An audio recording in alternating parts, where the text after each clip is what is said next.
ദൈവതിരുനാമത്തിന് മഹത്വമുണ്ടാകട്ടെ.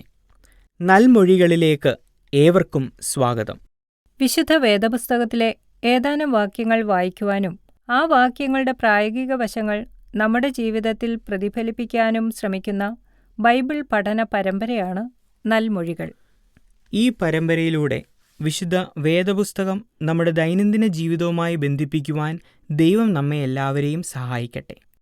അല്പസമയത്തെ നമ്മുടെ ഒരുമിച്ചുള്ള ചിന്തയ്ക്കായിട്ട് മർക്കോസിൻ്റെ സുവിശേഷം 12-ാം അധ്യായം 28 മുതൽ 34 വരെയുള്ള വാക്യങ്ങളിൽ നിന്നാണ് നാം ചിന്തിക്കുന്നത്.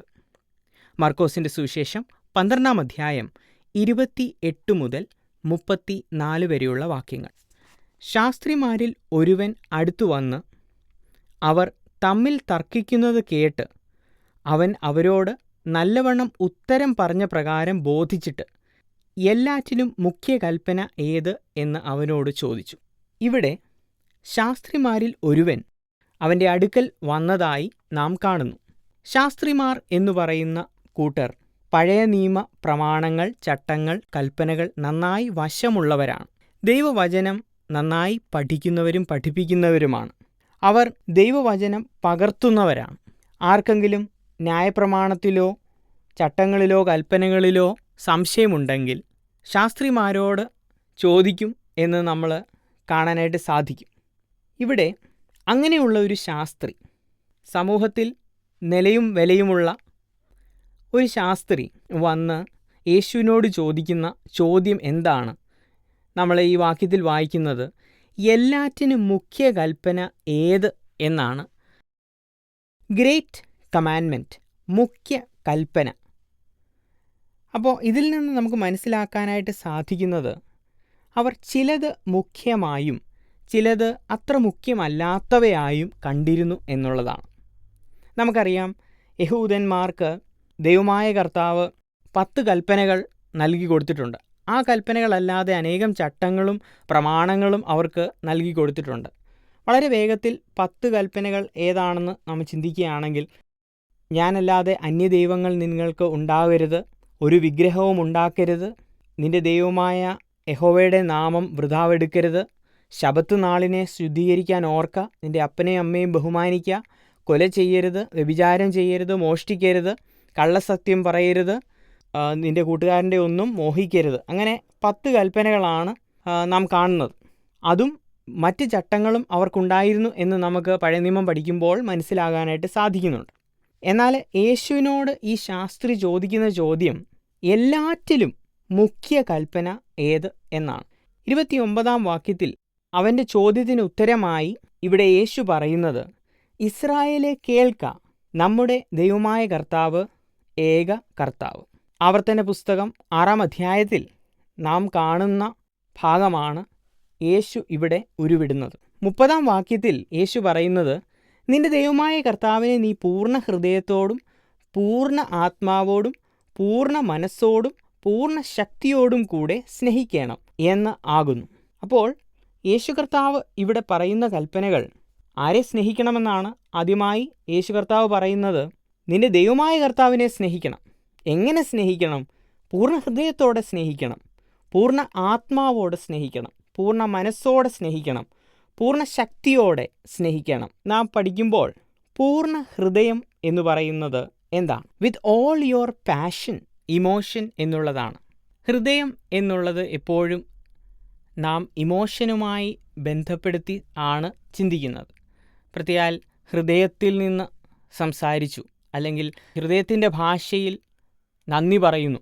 അപ്പോൾ ഇതെല്ലാം ഓൾ ഇമോഷൻസിനെ കണക്റ്റ് ചെയ്യുന്ന ഘടകങ്ങളാണ്. പൂർണ്ണ ഹൃദയത്തോടെ സ്നേഹിക്കണം എന്ന് പറയുമ്പോൾ with all your passion you have to love God. രണ്ടാമതായി നാം ചിന്തിക്കുന്നത് പൂർണ്ണ ആത്മാവോട് സ്നേഹിക്കണം. Anything which is source of life or being, ജീവൻ നിലനിർത്തുവാൻ എടുക്കുന്ന എന്തും അതിനെയാണ് ആത്മാവ് കൊണ്ട് ഉദ്ദേശിക്കുന്നത്. പൂർണ്ണ ആത്മാവോട് നിങ്ങൾ സ്നേഹിക്കുക എന്ന് പറയുമ്പോൾ നാം ജീവൻ നിലനിർത്തുന്നതിനായി വായു എടുക്കുന്നല്ലോ, അല്ലെങ്കിൽ ജലം കുടിക്കുന്നു, ഭക്ഷണം കഴിക്കുന്നു. ഇതില്ലാതെ നമുക്ക് ജീവിക്കാനായിട്ട് സാധിക്കുമോ?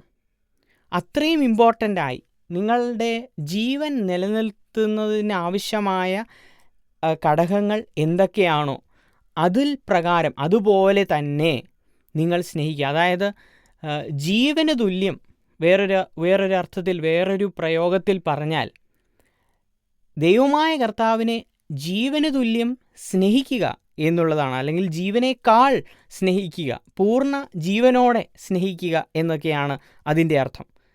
മൂന്നാമതായി, പൂർണ്ണ മനസ്സോടെ സ്നേഹിക്കണം. യേശു കർത്താവ് ഈ ശാസ്ത്രിയോട് പറയുന്ന മറുപടിയാണ്, നീ പൂർണ്ണ മനസ്സോടെ സ്നേഹിക്കണം. That means with all your intellect.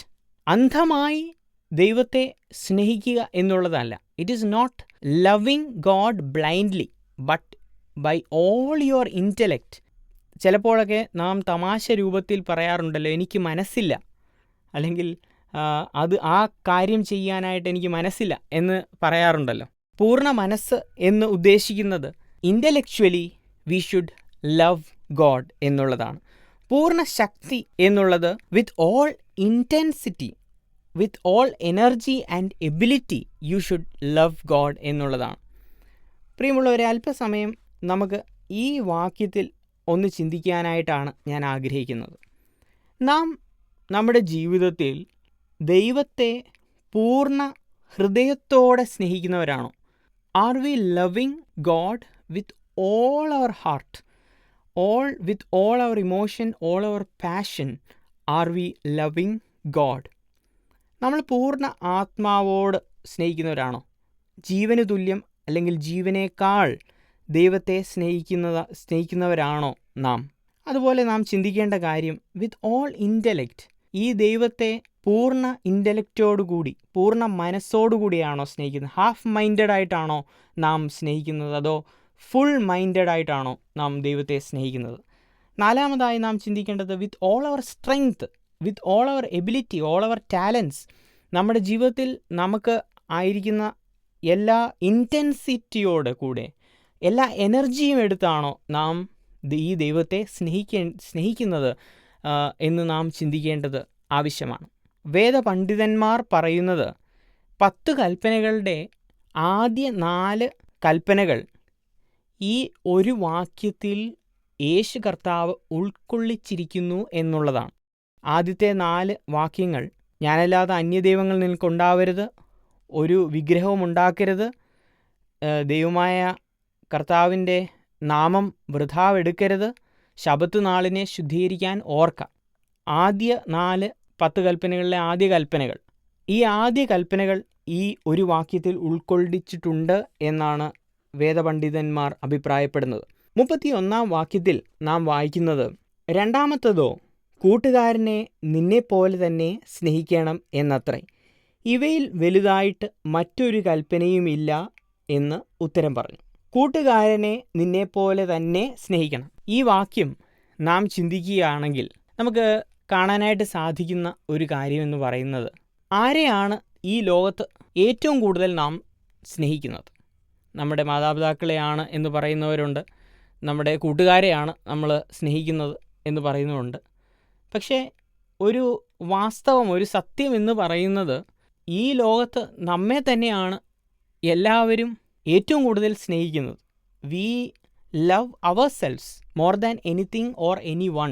അങ്ങനെയുള്ളൊരു സാഹചര്യത്തിൽ കൂട്ടുകാരനെ നിന്നെപ്പോലെ തന്നെ സ്നേഹിക്കുക എന്ന് പറഞ്ഞാൽ, you love one another, love your neighbours as yourself. എത്രമാത്രം ഇമ്പോർട്ടൻസ് നമ്മുടെ ജീവിതത്തിൽ നമ്മൾ കൊടുത്തിട്ടുണ്ടോ അതുപോലെ തന്നെ അവരെ സ്നേഹിക്കുക എന്നുള്ളതാണ് രണ്ടാമത്തെ കൽപ്പന.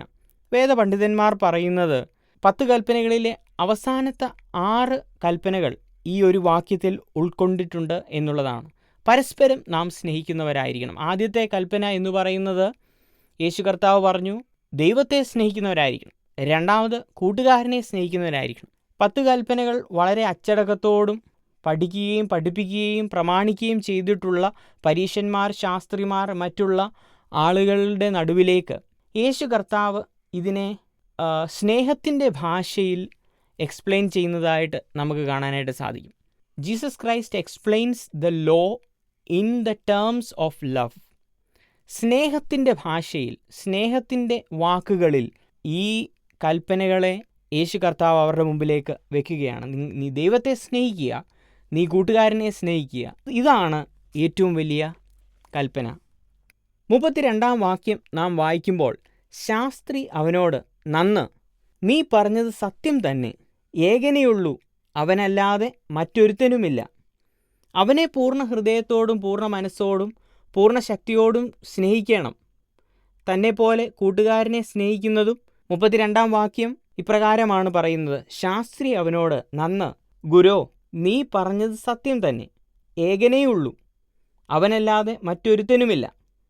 33 വാക്യം നമ്മൾ വായിക്കുന്നു, അവനെ പൂർണ്ണ ഹൃദയത്തോടും പൂർണ്ണ മനസ്സോടും പൂർണ്ണ ശക്തിയോടും കൂടെ സ്നേഹിക്കുന്നതും തന്നെപ്പോലെ കൂട്ടുകാരനെ സ്നേഹിക്കുന്നതും സകല സർവാംഗ ഹോമങ്ങളെക്കാളും യാഗങ്ങളെക്കാളും സാരമേറിയത് തന്നെ എന്ന് പറഞ്ഞു. 34 വാക്യം പറയുന്നു, അവൻ ബുദ്ധിയോടെ ഉത്തരം പറഞ്ഞു എന്ന് യേശു കണ്ടിട്ട്, നീ ദൈവരാജ്യത്തോട് അകന്നവനല്ല എന്ന് പറഞ്ഞു. അതിന് ശേഷം അവനോട് ആരും ഒന്നും ചോദിപ്പാൻ തുനിഞ്ഞില്ല. പ്രിയമുള്ളവരെ, ഈ ശാസ്ത്രി ഇത് മനസ്സിലാക്കി. യേശു കർത്താവിനോട് പറയുന്നു, ശരിയാണ്, നീ പറഞ്ഞത് സത്യം തന്നെ എന്ന് ഈ ശാസ്ത്രി യേശു കർത്താവിനോട് പറയുന്നു. അപ്പോൾ യേശു കർത്താവ് പറയുന്നു, ദൈവരാജ്യത്തോട് നീ അകന്നവനല്ല.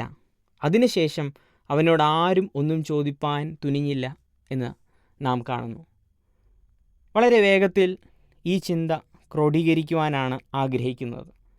മർക്കോസിൻ്റെ സുവിശേഷം 12 അധ്യായം നാം കാണുമ്പോൾ വിവിധ വിഭാഗത്തിൽപ്പെട്ട ആളുകൾ യേശു കർത്താവിനോട് ചോദ്യങ്ങൾ ഉന്നയിക്കുന്നതായിട്ട് കാണുന്നു. പരീശന്മാരും യഹൂദിയരും സദൂക്യരും ശാസ്ത്രിമാരും യേശു കർത്താവിനോട് ചോദ്യങ്ങൾ ചോദിക്കുന്നു. എന്നാൽ അവസാനം ചോദിക്കുന്ന ഈ ശാസ്ത്രി ചോദിക്കുന്ന ചോദ്യം, ഏറ്റവും വലിയ കൽപ്പന, മുഖ്യ കൽപ്പന ഏതാണ്? യേശു കർത്താവ് ഉത്തരമായിട്ട് പറയുന്നത്, നിന്റെ ദൈവമായ കർത്താവിനെ പൂർണ്ണ ഹൃദയത്തോടും പൂർണ്ണ ആത്മാവോടും പൂർണ്ണ മനസ്സോടും പൂർണ്ണ ശക്തിയോടും കൂടെ സ്നേഹിക്കണം. അതുപോലെ തന്നെ കൂട്ടുകാരനെ നിന്നെപ്പോലെ തന്നെ സ്നേഹിക്കണം. സ്നേഹം എന്നുള്ളത് ഒരു ക്രിസ്ത്യാനിയെ സംബന്ധിച്ചിടത്തോളം ഒരു വികാരമല്ല, മറിച്ച് ദൈവകൽപ്പനയാണ്. പരസ്പരം സ്നേഹിക്കുവാനും അതിലുപരി ജീവദാതാവായ ദൈവത്തെ പൂർണ്ണമായി സ്നേഹിക്കുവാനും വലിയവനായ ദൈവം നമ്മെ എല്ലാവരെയും സഹായിക്കുമാറാകട്ടെ. വിശ്വസ്തനായ ദൈവമേ, അങ്ങയെ പൂർണ്ണ മനസ്സോടും പൂർണ്ണ ആത്മാവോടും പൂർണ്ണ ഹൃദയത്തോടും പൂർണ്ണ ശക്തിയോടും കൂടെ സ്നേഹിക്കുവാൻ അവിടുന്ന് ഞങ്ങളെ പഠിപ്പിക്കണമേ. നിന്റെ സ്നേഹം മറ്റുള്ളവരിലേക്ക് പകർന്നു കൊടുക്കുവാനും ഞങ്ങളെ നീ ഉപയോഗിക്കണമേ എന്ന് പ്രാർത്ഥിക്കും. യേശു ക്രിസ്തുവിൻ്റെ നാമത്തിൽ തന്നെ, ആമീൻ.